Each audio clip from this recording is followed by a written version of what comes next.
Hi friends, ഇത് വന്നിട്ട് നമുക്ക് സിലോപ്പിയൻ ഫിഷ് കട്ട് ചെയ്യുന്നതും അത് ഫ്രൈ ചെയ്യുന്നത് എങ്ങനെയാണെന്ന് നോക്കിയാലോ. ഈ ഫിഷ് കട്ട് ചെയ്യാൻ സത്യം പറഞ്ഞാൽ കുറച്ച് പാടുണ്ട്. ഇത് കട്ട് ചെയ്യുന്നതിന് മുന്നേ തന്നെ കുറേ നേരം വെള്ളത്തിൽ മുക്കി വയ്ക്കണം കേട്ടോ. അത് കഴിഞ്ഞിട്ട് മുറിക്കുന്നതിന് മുന്നേ ഒന്ന് ശ്രദ്ധിക്കണം. സൈഡിൽ ഒരു മുള്ളുണ്ട് കേട്ടോ, അത് കയ്യിൽ കുത്തിയാൽ നല്ലോണം പെയിൻ ആയിരിക്കും കേട്ടോ. അതുകൊണ്ട് ശ്രദ്ധിച്ച് വേണം ചെയ്യാൻ. ആ സൈഡിൽ 2 മാത്രമാണ് ഇച്ചിരി പാട്.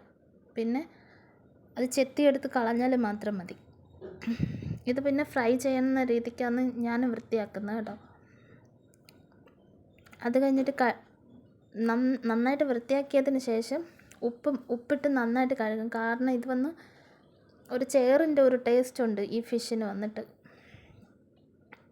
ചില ആൾക്കാർ ഉപ്പും നാരങ്ങ നീര് യൂസ് ചെയ്തിട്ട് വൃത്തിയാക്കും. ഞാൻ ഉപ്പ് മാത്രം യൂസ് ചെയ്ത് വൃത്തിയാക്കിയതിന് ശേഷം വീണ്ടും ഉപ്പ് വെള്ളത്തിൽ കുറച്ച് അത്യാവശ്യം കുറച്ച് സമയം ഉപ്പ് വെള്ളത്തിൽ തന്നെ മുക്കി വയ്ക്കും കേട്ടോ. അപ്പം ഞാൻ ഇതൊന്ന് വൃത്തിയാക്കി എടുക്കട്ടെ കേട്ടോ. നിങ്ങളൊന്ന് വെയിറ്റ് ചെയ്യും. അത് കഴിഞ്ഞിട്ട് വരഞ്ഞു കൊടുക്കണം കേട്ടോ. ഫ്രൈ ചെയ്യുന്ന രീതിക്കായിട്ട് നല്ലോണം വരഞ്ഞു കൊടുത്ത മസാല ഉള്ളിൽ വരുന്ന രീതിക്ക് വരഞ്ഞു കൊടുക്കണം.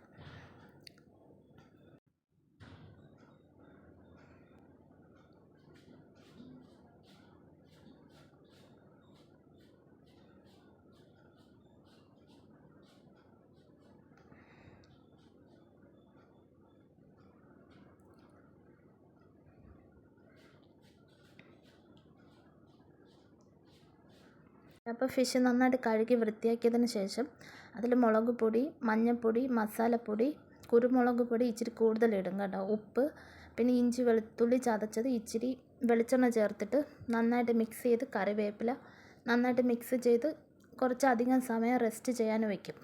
അപ്പോൾ തന്നെ ആ മസാലയൊക്കെ നന്നായിട്ട് പിടിച്ച് വരത്തുള്ളൂ.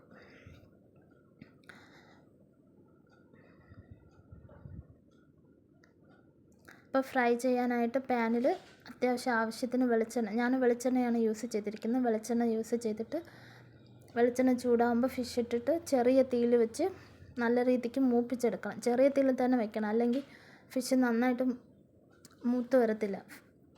അതേ കണക്ക് നമ്മളുടെ ഓരോരുത്തരുടെ ഇഷ്ടം കണക്ക് മറിച്ച് മൂപ്പിച്ചെടുക്കുക കേട്ടോ. ചൂടോടെ കഴിക്കണം ചോറിൻ്റെ കൂടെ. നല്ല സൂപ്പർ